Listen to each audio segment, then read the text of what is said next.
Secuestros, humillaciones, abusos, aislamientos, muertes. Sendero Luminoso desató una oleada de terrorismo en Perú en la década de los 80. Niños arrancados de su tierra, su familia, su infancia, para que formen parte de un eslabón de la maquinaria de adoctrinamiento en una ideología violenta. Aquiles es uno de ellos. El miedo del lobo. Carlos Enrique Freire es el autor de esta historia, así que bienvenido al programa de Rosa Pasapágina. Muchas gracias, Rosa. Encantado de estar aquí. Un placer. La mejor arma es sembrar el miedo. Miedo a morir, miedo a escaparte, miedo a ser arrestado, miedo. Sí, es una palabra recurrente en la novela y durante el relato de este muchacho era un tema que siempre estaba presente, siempre estaba latente. Y cómo vencer el miedo en un lugar que no conoces, frente a personas que todas, literalmente todas son tus enemigas de una u otra forma. Hasta tu propia familia puede ser tu enemiga. Así que eso era una palabra gravitante, ¿no? Miedo, soy un lobo solitario, soledad, ¿no? Y la muerte presente en cada instante, ¿no? Como parte de lo cotidiano. A cada momento, no solamente tu muerte, sino la muerte de tu círculo familiar. Sí, de los 16 parientes que fueron secuestrados, de Aquiles solamente sobrevivieron 2, él y su hermana.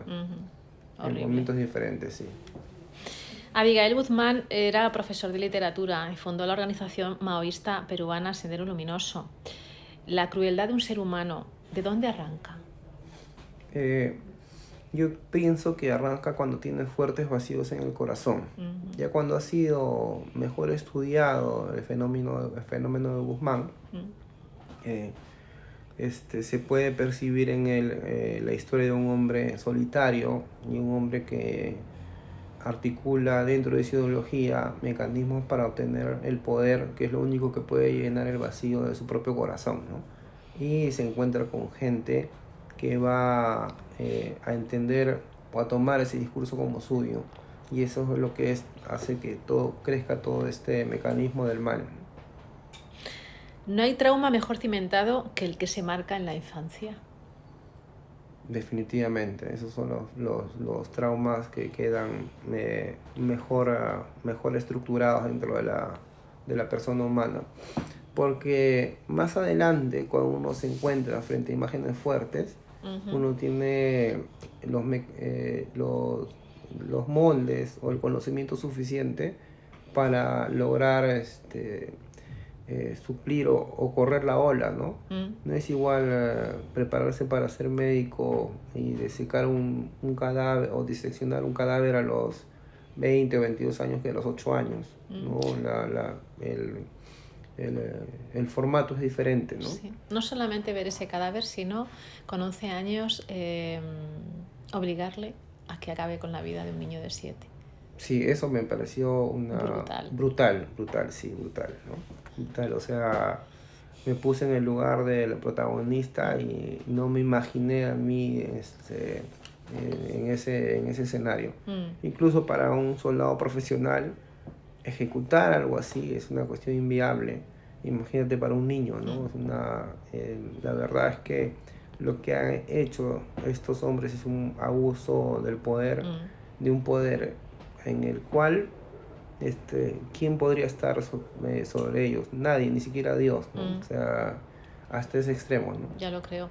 Ejecutar como supervivencia, porque volvemos otra vez al miedo. Si no lo haces, puede que no mueras tú, pero mueren a lo mejor tu familia, muere tu entorno o mueres tú mismo. Volvemos a ese arma, ¿no? Ese miedo. Sí, el miedo como arma, ¿no? El miedo como discurso, el miedo como esperanza, finalmente, ¿no? Aquiles, desde su secuestro, vive aislado de todo. Y aparte de ese sentimiento de miedo, tienen que aflorar en él muchos sentimientos, entre ellos el rencor hacia su madre incluso. Sí, pero a pesar de eso, y es una de las cosas que más me llama la atención, es que Aquiles al final obtiene la capacidad de sonreír, ¿no? Y de perdonar, y entiende que debe de perdonar para poder seguir el curso de su vida. Sí. No se ha liberado por gusto de donde ha estado. Entonces parte de esa liberación también requiere fuertes dosis de desprendimiento de un pasado bien complejo, Eso es. ¿no? Así que por eso es que me parece que ya la palabra rencor para él ya no tiene el significado original que él entendía. Y me lo dijo claramente en la entrevista, ¿no? He perdonado a mi madre porque por muchos años yo la culpé de mi secuestro. Así que yo creo que es un mensaje importante para cualquier ser humano en cualquier lugar del mundo. Ya lo creo. Has hablado de tu entrevista con él.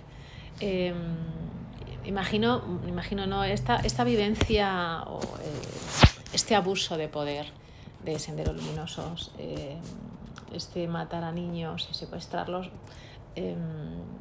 ha habido muchísimos, pero ¿por qué te marcó diferente? ¿O por qué te buscó a ti? Es interesante, pero estaba en Madrid cuando se comunicó conmigo, sí. Por la diferencia horaria, entonces recién comienzan a llegarme los mensajes de Perú como a las 3 de la tarde, ¿no? Más o menos. Y entonces me llegaban muchos mensajes de trabajo, ¿no? De gente que no sabe que estás de viaje. Ya. Entonces me llega y me dice, comandante, tengo una historia para contarle. Y yo pienso que a muchos escritores les debe suceder que se encuentran con personas que tienen historias para contarle, ¿no? Entonces no le paré mucha importancia, pero en un momento me dijo, yo he sido asistente personal del camarada José y el camarada Feliciano, y para quienes no lo saben, esos son los máximos líderes que ha tenido Sendero después de Guzmán. Entonces ahí sí le tomé un poco de atención, porque debe tener algo importante que decir. Y ya cuando lo contacté, porque me estaba yendo a la Feria del Libro en La Paz, o sea, nos encontramos en Lima, desde el momento que conversé con él, hablé un par de horas nada más y me di cuenta que era lo que iba a escribir. Entonces, así se inicia ese proceso, el proceso de escribir esta novela. Y me di cuenta también que Aquiles representaba todo el sufrimiento de todo su grupo. O sea, seguramente que si no era Aquiles, hubiese sido, no sé, Rogelio, él también me hubiese contado una historia similar. Simultáneamente en Lima, por esa misma época, también salió un libro parecido de un periodista, Ricardo León, periodista del Comercio, donde entrevista a el hijo de el camarada José, uno de estos cabecillas terroristas, que también se había escapado. Y hay cosas en ambos libros que son coincidentes en los momentos, sino que el hijo de este líder terrorista veía desde una posición mayor que Aquiles, que estaba viendo del lado de la masa, como le dicen a ellos, ¿no? Y es interesante la perspectiva de ambos personajes, ¿no? Cada uno dentro de su límite, ¿no? El límite del oficial, digamos, y el del esclavo, ¿no? Porque lo que son estas personas dentro de la organización son esclavos, ¿no? Increíble, ¿no? Un país democrático en el siglo XXI habiendo esclavos, pero es real, ¿no? Así que creo que me parecía que me pareció una cuestión muy interesante, muy rara, de hecho, que dos libros coincidan en un relato igual. Voy a spoilearme en esta parte exclusiva, pero se trata de la elección del líder máximo que iba, ¿no? Entonces, es como eligen, sientan a los dos candidatos en una silla y le dicen a la masa, pónganse detrás del que quieren que sea el presidente del Partido Comunista. Entonces, el razonamiento de ellos es ¿no? Si elegimos a Elipio y nos equivocamos, Elipio nos mata. En cambio, si nos sentamos, José nos escucha una vez y no nos mata de inmediato. Y eso es lo que... Esa es su democracia, ¿no? O sea, y eso es lo que mueve a que voten por José. Ese mismo relato está en el otro libro de otro periodista que le escribí independientemente en otro momento que yo, ¿no? Sí. Pero el protagonista lo ve desde el otro lado, no del lado del diálogo, ¿no? Sino del lado de los líderes, sí, de lo que conversaban entre ellos, ¿no? Así que es un aspecto muy importante que ver en el libro. ¿Sí? Es verdad. ¿Cuánto poder tiene la esperanza? Muchísimo. De hecho, puede ser una esperanza razonable, ¿no? Una esperanza estúpida como la que uno espera una noticia que evidentemente sabe que no va a llegar, pero la espera. Por si acaso. ¿No? Por si acaso. Sí. Y el hecho de mantenerse vivo, que era el tema para Aquiles, el hecho de mantenerse vivo era su esperanza formal. Con él no había un tema ni de salud, no había un tema ni de capacidades, ni de educación, ¿no? Su única esperanza era ser un ser humano vivo y libre, ¿no? En ese orden de cosas. Exacto. Así que por eso es que la esperanza es una palabra que tiene muchísimo poder, ¿no? Ya lo creo. En todo este contexto. El hambre es otra buena arma, muy buena herramienta, es infalible, muy utilizada también. Sí. Una de las cosas que me llamó la atención que cuando cae el primer cabecilla, Feliciano, las mujeres comienzan a llorar y dicen, ¿y quién nos va a comprar nuestros zapatos? ¿No? ¿Quién nos va a dar de comer? ¿No? Exacto. Y eso me dio a entender que ellos veían en estos líderes, en estos cabecillas, quienes le proveían de todo, o al menos eso hacían ver, ¿no? Y ¿por qué pasa esto del hambre? Sucede porque cuando la organización cae en desgracia, cuando sufre esta derrota militar a finales de los años 90, se interna en este bosque del Biscatán, que es un lugar complicadísimo. Lo más para alguien de España, quizás si ha visto las películas de Vietnam, ya es muy parecido a eso, ¿no? Grandes montañas verdes llenas de caminos y nidos de emboscadas. Pero se requería comer, ¿no? Se requería alimentación, ¿no? Y no estaba preparada esa región para recibir 10.000, 15.000 bocas cautivas, ¿no? Y eso es lo que comienza a generar esta hambruna generalizada que va a ir matando paulatinamente niños, mujeres, siendo aniquilados por la anemia en muchos casos, ¿no? Y posteriormente, cuando ya la situación mejora un poco, de todas maneras, parte del control, parte de la muestra del poder es el hambre del otro, ¿no? Yo como mejor que tú, ¿no? Así que es un mensaje fuerte también. Eres comandante y escritor. Como comandante imagino que habrás vivido situaciones bastante desagradables o bastante duras, pero contar esto te ha supuesto quizá algo que haya sido más complicado, más doloroso. Me parece que, como en todo oficial, o al menos en el Perú, en lugares donde hemos tenido ese tipo de conflicto, hemos pasado por situaciones muy apremiantes, la muerte de tus propios compañeros en muchos casos.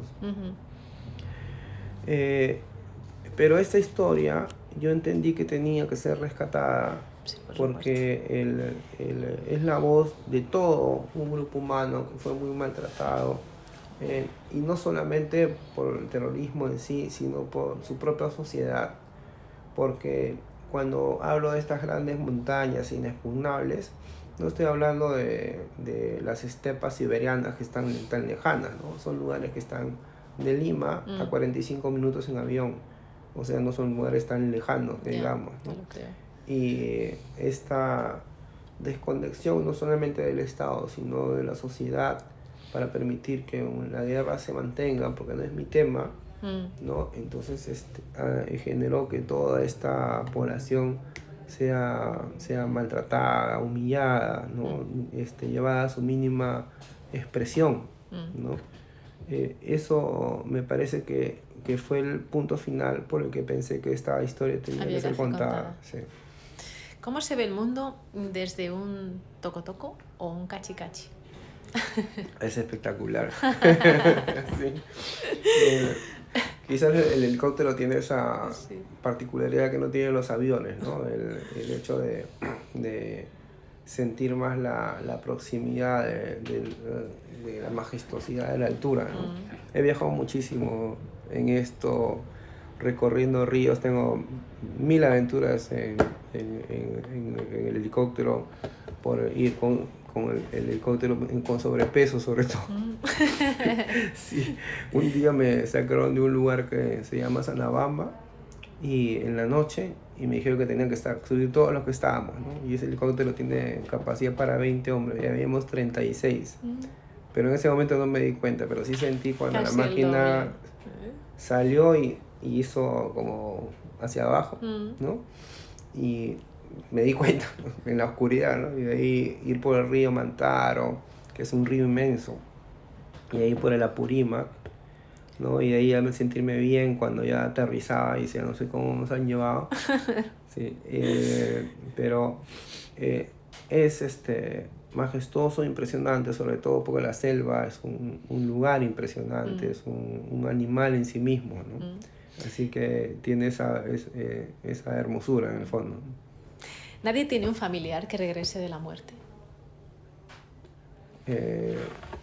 No sé, yo pensaba que eso está en estos casos de catalepsia, ¿no? Que son muy literarios, más que comunes. Sí. ¿No? Pero conozco pocas personas que puedan andar con su partida de defunción en la mano y decir, bueno, estoy muerto, pero tengo que ver alguna forma de que me regresen a la vida, ¿no? Y eso le había pasado a Aquiles, tenía partida de defunción. Sí. Es verdad, bueno, en este caso a Aquiles se le da por muerto, pero estar desaparecido es no estar ni vivo ni muerto. No se te puede cuantificar en cuanto a muertos, pero tampoco lo puedes sentir como algo que está vivo. Desaparecido creo que es la forma más radical de aniquilarte. Sí, sí. Eso viene también a este espacio cuando él, me imagino el impacto que habrá sentido su familia cuando lo volvió a ver, ¿no? Eso debe haber sido como un lanzazo en el corazón, ¿no? Porque ¿cómo digieres que un familiar directo, tu hijo, a un hombre que tú ya enterraste de alguna manera, ¿no? De un momento a otro aparezca, ¿no? Y aparezca grande, ¿no? Esa parte también, hay 3 o 4 partes de la novela que se me hicieron muy difíciles de escribir. Esa fue una de estas, sí, porque tengo los audios. Cuando yo entrevisto a Aquiles, lo entrevisto en 3 tiempos diferentes. Uno al principio, que era cuando lo veía físicamente y íbamos haciendo un relato. Después, un momento, se me pierde. Y la siguiente vez que lo veo en un periódico. En una cama, en un hospital herido, porque le había caído un balazo en la cadera, en un enfrentamiento. Entonces, ahí pasan 2 cosas, ¿no? Me comienza a mandar audios, y uno de estos audios es precisamente el del reencuentro con su familia. Y otra parte me lo va escribiendo a mano, ¿no? Y tomaba fotos y me las enviaba. Pero para los que no saben, Aquiles es achánica, entonces su concepción del idioma es diferente, entonces necesitaba una reinterpretación diferente de lo que él me iba contando, ¿no? Así que por eso es que considero que hay tres tiempos de la composición del texto. Y en estas partes, de los cuales me acuerdo muy bien, es precisamente el momento del reencuentro con su familia, porque me la mandó un audio y en los audios se escucha claramente su llanto. Qué horror. Sí. Terrible. Es que, claro, en realidad estar secuestrado durante tanto tiempo supone, en esa selva en la que cuentas que estás aislado de todo, supone volver a la vida, pero la vida no se ha detenido, la vida ha continuado. Entonces llegas a una ciudad que no es la misma porque ha cambiado a lo largo de los años y tu familia tampoco. Es una situación también dolorosa, un nuevo aprendizaje, ¿no? Es, no sé, como atravesar ese infierno y de repente llegar a otra visión. A otra forma de infierno también. A otra forma de infierno, sí. Aquiles me contaba que él ya un momento no quería preguntar más, porque sentía que la gente se incomodaba, porque no sabía nada. Es como que es como un niño de 5 años que llega a un lugar nuevo, ¿no? Pero tiene 23, ¿no? O 24, ¿no? Entonces él ya... Entonces siempre estaba haciendo cosas, experimentando cosas para no estar preguntando, ¿no? Y una de estas cosas es ir al cine por primera vez, ¿no? Sí, lo cuentas, ¿verdad? Sí, el susto que se da. Sí, como no sabía leer todavía, va haciendo las cosas de una manera así, como un turista que va a un lugar donde no sabe el idioma, ¿no? Y él dice, ya, entra por acá, ¿no? Sí. Y entra a una película de terror y el tipo se enferma en la película. Y sale muy deprimido. Sí. Ese me daba risa cuando me iba contando, ¿no? O la interpretación de los semáforos, ¿no? Como, bueno, acá yo veo que todo es muy respetuoso en el tema del tráfico y el uso de los signos de tránsito vial. Ya, pero en Perú precisamente no se caracteriza por eso, ¿no? Entonces es muy posible que alguien se pase la luz roja y sin remordimientos, ¿no? Entonces esa interpretaesa para él era todo un tema, ¿no? Yeah. O sea, no llegaba a comprender bien del todo qué estaba pasando, ¿no? Así que sí, esa era la parte jocosa, digamos, en medio de la tragedia, ¿no? Acabamos con el miedo. Si has vivido con miedo, ¿qué ocurre cuando dejas de sentirlo? Si es que dejas de sentirlo alguna vez. Yo creo que se cae un peso. Yo he sentido mucho miedo muchas veces, ¿no? La propia profesión militar exige altas concentraciones de miedo y de capacidad para vencer el miedo. Esa adrenalina, ¿no? que te está ayudando a superarlo, ¿no? Sí. Y que tiene que ser muy racional, muy racional, no es como en las películas, ¿no? Hay una cosa que los soldados nuevos sobre todo se burlan mucho de las películas de acción porque dicen, ¿y de dónde sacan tanta bala? Es verdad, no se les acaba nunca. No se acaban las balas, ¿no? Es verdad. Sí, porque en realidad tiene las balas racionadas para ir a un proyecto de esto. Sí. Y es igual, o sea, estos miedos, para vencer estos miedos se requiere muchísimas concentraciones de valor, un valor bien articulado. Y acá, en este caso de una persona que va a ser ejecutada en cualquier momento, me parece que sí siente un vacío fuerte en el estómago, ¿no? Es como que el estómago se contrae, ¿no? Así que vencer el miedo es una tarea titánica, y cuando uno ya finalmente ha logrado pasarlo, ya siente que ha dejado la mochila atrás, ¿no? Así que ahí está lo importante de vencer nuestros temores, nuestras diferencias, y hacer entender a las sociedades que las ideologías extremas no solucionan nada, solamente destrozan nada más. Y la historia se ha de conocer, se ha de contar, para que no se repita, aunque repetimos una y otra vez. Sí, García Márquez decía que la historia de los hispanoamericanos iba en círculos. Sí. Yo creo que todas. Sí, así que tendemos mucho a repetir, ¿no? Deseo, no sé, de estar en la genética quizás, ¿no? Es posible. Pero, sí, pero al menos algo va a ayudar el texto en hacer que estas cosas no deben suceder. Son graves. Hay que contar la realidad, por muy dura que sea, que lo es. Hay mucha dureza en este libro, pero también hay esperanza, como apuntas. Sí, así es. Así que muchas gracias, Carlos, por este miedo del lobo y por hacérmelo pasar mal mientras lo he leído, pero en el fondo creo que la realidad no hay que adornarla. hay que contarla tal cual es y quizá nos dé una lección. O igual seguimos en círculo, como decía García Márquez. Sí, es difícil escribirlo, ¿no? Imagino que el lector...